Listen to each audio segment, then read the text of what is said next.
कहानी शुरू होती है भारत के दक्षिणी सिरे पर बसे एक छोटे से गांव रामेश्वरम से।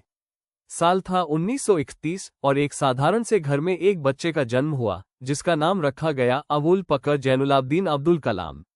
कौन जानता था कि यह साधारण बच्चा एक दिन भारत का मिसाइल मैन और जनता का राष्ट्रपति कहलाएगा। अब्दुल कलाम का बचपन संघर्षों से भरा था। उनके पिता नाविक थे और मां एक धार्मिक व स्नेही महिला। घर की आर्थिक स्थिति ठीक नहीं थी, लेकिन कलाम में कुछ अलग करने की चाह थी। वो सुबह सुबह अखबार बांटते ताकि अपनी पढ़ाई का खर्च निकाल सकें।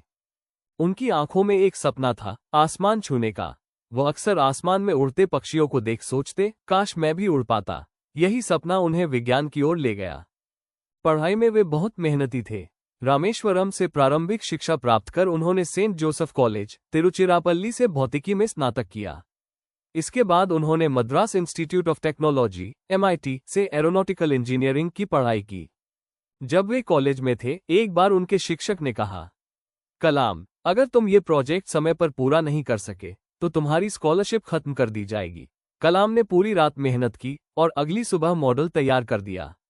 उनके शिक्षक ने कहा, अब्दुल कलाम, मुझे गर्व है कि तुम असंभव को संभव करने की क्षमता रखते हो। यही बात कलाम के जीवन का मंत्र बन गई, कभी हार मत मानो। पढ़ाई पूरी करने के बाद उन्होंने DRDO, रक्षा अनुसंधान एवं विकास संगठन, और फिर इसरो, भारतीय अंतरिक्ष अनुसंधान संगठन, में कार्य किया। वहीं उन्होंने भारत का पहला उपग्रह प्रक्षेपण यान SLV-3 बनाया, जिसने रोहिणी उपग्रह को अंतरिक्ष में पहुंचाया। ये भारत के इतिहास का एक स्वर्णिम क्षण था। इसके बाद उन्होंने कई मिसाइल परियोजनाओं का नेतृत्व किया, अग्नि, पृथ्वी, नाग और आकाश। इसीलिए वे मिसाइल मैन ऑफ इंडिया कहलाए।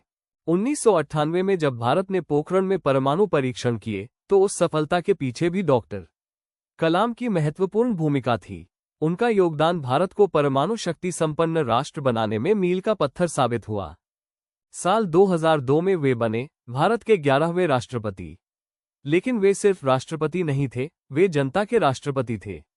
वे हमेशा छात्रों से मिलते, उनसे बातें करते और कहते, सपना वो नहीं जो हम सोते हुए देखते हैं, सपना वो है जो हमें सोने नहीं देता।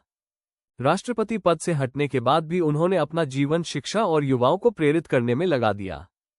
वे कहते थे, अगर आप सूरज की तरह चमकना चाहते हैं तो पहले सूरज की तरह जलना सीखिए।